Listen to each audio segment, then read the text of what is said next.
বন্ধুরা, আমি কাঁপা গলায় বললাম, বাবা, খুব কষ্ট লাগছে, একটু আস্তে করুন। বাবা শান্ত স্বরে বললেন যে, আর 1 মিনিট অপেক্ষা করো মা, প্রায় শেষ হয়ে এসেছে।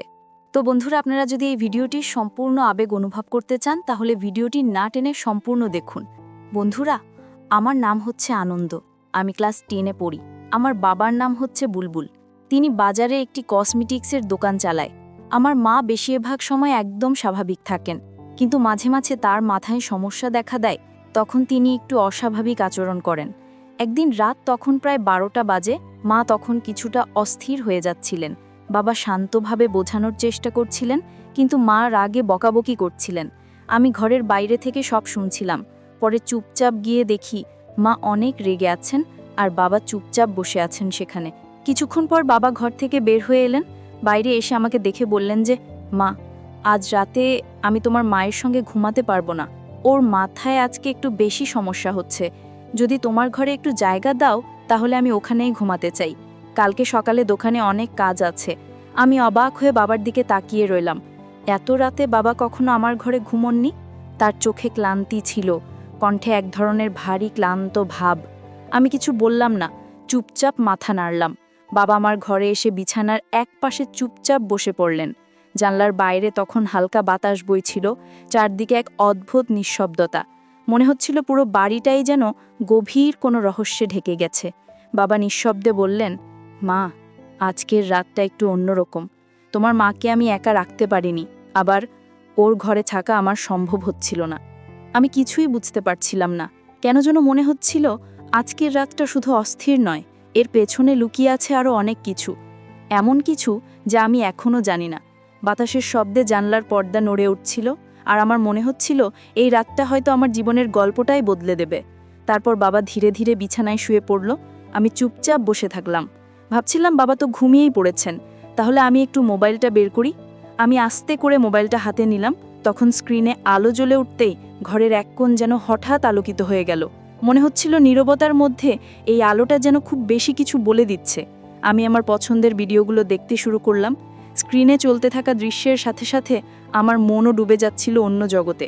কিন্তু হঠাৎ আমার চোখে পড়ল, বাবা কি সত্যিই ঘুমাচ্ছেন, নাকি আমাকে লক্ষ্য করছিলেন? আমি কয়েক সেকেন্ড নিঃশব্দে তাকিয়ে রইলাম তার দিকে। চোখ বন্ধ, নিঃশ্বাস ভারী, মনে হচ্ছিল ঘুমাচ্ছেন, তবুও মনটা শান্ত হচ্ছিল না।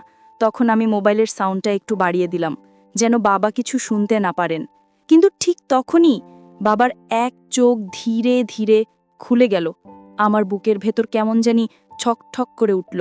তিনি কিছু বললেন না, শুধু স্থির দৃষ্টিতে তাকিয়ে রইলেন আমার দিকে। আমি বুঝতেই পারলাম না তিনি ঘুমের ঘোরে আঁকাচ্ছেন নাকি জেগে আছেন। আমি তাড়াতাড়ি মোবাইলটা বন্ধ করে চোখ বুঝে ঘুমের ভান করলাম।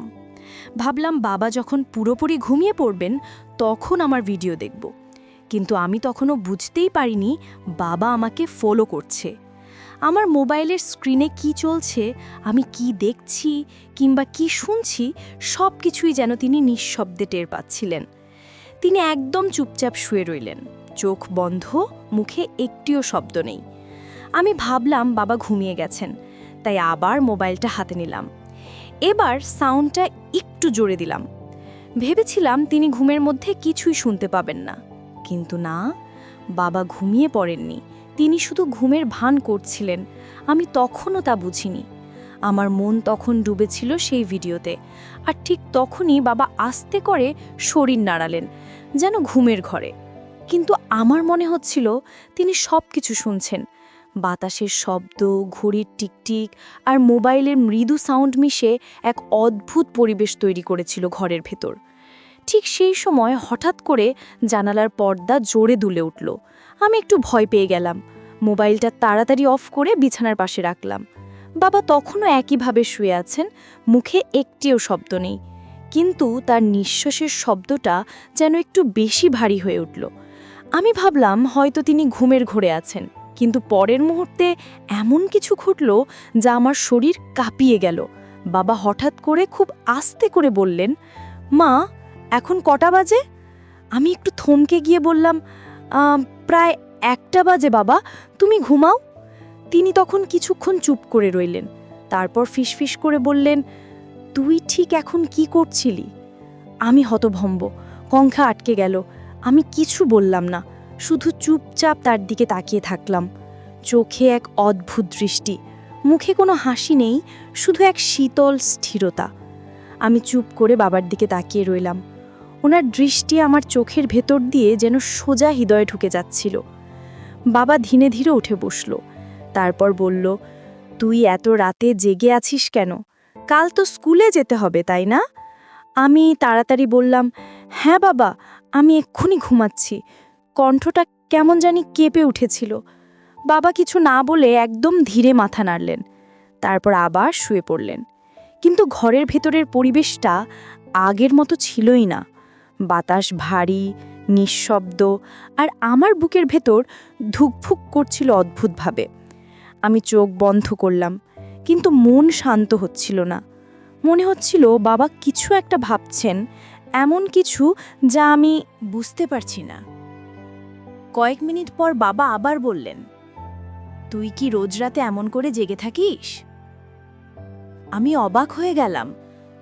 বাবার কণ্ঠে রাগ ছিল না, কিন্তু একটা প্রশ্ন চিহ্ন লেগেছিল, যেন তিনি আমার মধ্যে কিছু খুঁজছেন। আমি আস্তে করে বললাম, না বাবা, আজকেই একটু ঘুম আসছিল না। তারপর আমি এবং বাবা আমরা দুজনেই ধীরে ধীরে ঘুমিয়ে পড়লাম। ঘরের ভেতর তখন এক অদ্ভুত নীরবতা। ঘড়ির টিকটিক শব্দটাও যেন কানে কেমন ভারী লাগছিল। রাত পেরিয়ে গেল কিছুক্ষণ। হঠাৎ ঘড়ির কাঁটা যখন 3টে ছুঁয়েছে, ঠিক তখনই একটা মৃদু আওয়াজে আমার ঘুম ভেঙে গেল। চোখ খুলে দেখি বাবা ধীরে ধীরে উঠে বসেছেন। মুখে এক অদ্ভুত স্থিরতা, কোনো কথা নেই। তিনি আস্তে আস্তে উঠে গিয়ে ঘরের লাইটটা অন করলেন। ঘরটা মুহূর্তেই আলোকিত হয়ে উঠল। আমি চোখ আধখোলা করে দেখছিলাম, কিন্তু এমন ভান করছিলাম যেন গভীর ঘুমে আছি। বাবা একবার চারপাশে তাকালেন, তারপর হঠাৎ লাইটটা আবার বন্ধ করে দিলেন। অন্ধকারে তার পায়ের শব্দ শুনতে পাচ্ছিলাম। তিনি দরজার দিকে যাচ্ছেন। দরজাটা আস্তে খুলে বাইরে গেলেন। আমি চুপচাপ বিছানায় পড়ে রইলাম। বুকের ভেতর কেমন ঠক ঠক করছিল। বাইরে তখন কুকুরের ডাকে আর বাতাসের শোষো শব্দে বাড়িটা আরও ভয়ানক লাগছিল। 2-3 মিনিটের মতো কোনো শব্দ পেলাম না। মনে হচ্ছিল বাবা হয়তো উঠানে গেছেন অথবা নিচে কিছু খুঁজছেন। তারপর হঠাৎ আবার দরজার হালকা কটচা শব্দ শোনা গেল। বাবা ফিরে এসেছেন। তিনি আবার ঘরে ঢুকলেন। হাত বাড়িয়ে একবার লাইট অন করলেন, কিন্তু সঙ্গে সঙ্গেই বন্ধ করে দিলেন। আলোটা যতক্ষণ জ্বলেছিল আমি স্পষ্ট দেখেছিলাম তার মুখে এক অদ্ভুত ছায়া, যেন তিনি গভীরভাবে চিন্তায় আছেন অথবা কিছু লুকিয়ে রাখছেন। তারপর তিনি ধীরে ধীরে এসে নিজের জায়গায় শুয়ে পড়লেন। আমি তখনও চোখ বন্ধ করে আছি, কিন্তু ঘুম আসছে না। বাবার নিঃশ্বাসের শব্দ, বাইরের বাতাসের কিছুটা শোঁসো আওয়াজ আর ঘড়ির টিকটিক সব মিলে প্রায় সেই রাতটা হয়ে উঠল এক রহস্যময় নীরবতার রাত। আমার মনে হচ্ছিল বাবা বাইরে গিয়ে কিছু একটা করেছেন, কিন্তু কি সেটা আমি জানি না। শুধু একটা অনুভূতি বারবার মাথায় আসছিল। পরে সকালে ঘুম ভাঙতেই প্রথমেই আমার চোখ গেল বাবার দিকে, কিন্তু বিছানাটা খালি। বাবা কোথাও নেই। আমি দ্রুত উঠে বসলাম। ঘরের জানালা খোলা, পর্দা হালকা দুলছে, আর বাতাসে এক অদ্ভুত গন্ধ, যেন পুরনো ধোঁয়া আর ঘাম মিশে আছে। আমি একটু ভয় পেলাম। মনে পড়ল রাত 3টের সময় বাবা বাইরে গিয়েছিলেন। হয়তো এখন দোকানে চলে গেছেন, কিন্তু ঘড়ির দিকে তাকিয়ে দেখি সকাল মাত্র 6টা বাজে। বাবা কখনো এত সকালে বের হন না। আমি চুপচাপ ঘর থেকে বের হয়ে মায়ের ঘরের দিকে গেলাম। দরজাটা আধ খোলা। ভেতরে উকি দিতেই দেখি মা বিছানায় বসে আছেন, কিন্তু চোখে অদ্ভুত এক দৃষ্টি, শূন্য নিস্তব্ধ ভয়ের মতো। আমি আস্তে করে বললাম, মা, বাবা কোথায়? মা ধীরে ধীরে আমার দিকে তাকালেন, এক মুহূর্তের জন্য মনে হলো তিনি যেন কাউকে খুঁজছেন মনে মনে। তারপর খুব নিচু গলায় বললেন, বিপাশা, তোর বাবা তো সারা রাত এই ঘরে আসেনি। আমি হতবাক।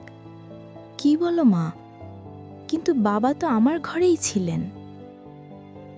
মা কিছু বললেন না, চুপচাপ তাকিয়ে রইলেন আমার মুখের দিকে।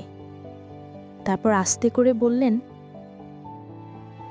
তুই নিশ্চিত তো ওটা তোর বাবা ছিল? আমার শরীর হিম হয়ে গেল, বুকের ভিতর ঠকঠক শব্দ হচ্ছিল, হাত পা কাঁপছিল। আমি তখন কাঁপা গলায় বললাম যে, মানে মা, তুমি কি বলছো? মা আর কিছু না বলে ধীরে ধীরে জানালার দিকে তাকালেন। বাইরের রোদের আলো পড়েছে, কিন্তু বাতাস একটা অদ্ভুত ঠান্ডা ভাব। আর আমি বুঝে গেলাম রাত ৩টায় সে মানুষটা হয়তো বাবা ছিলেনই না। তো বন্ধুরা, এই গল্পটি কিন্তু এখানেই শেষ নয়। এই গল্পটির দ্বিতীয় পর্ব অবশ্যই রয়েছে। যদি আপনারা দ্বিতীয় পর্ব পেতে চান তাহলে অবশ্যই এই চ্যানেলটি সাবস্ক্রাইব করে পাশে থাকা অল নোটিফিকেশন অন করে রাখবেন। আর আগে থেকে যারা এই চ্যানেলটি সাবস্ক্রাইব করে রেখেছেন, আপনাদের জন্য অনেক বেশি ভালোবাসা রইল। তো আজকে এই পর্যন্ত, ধন্যবাদ।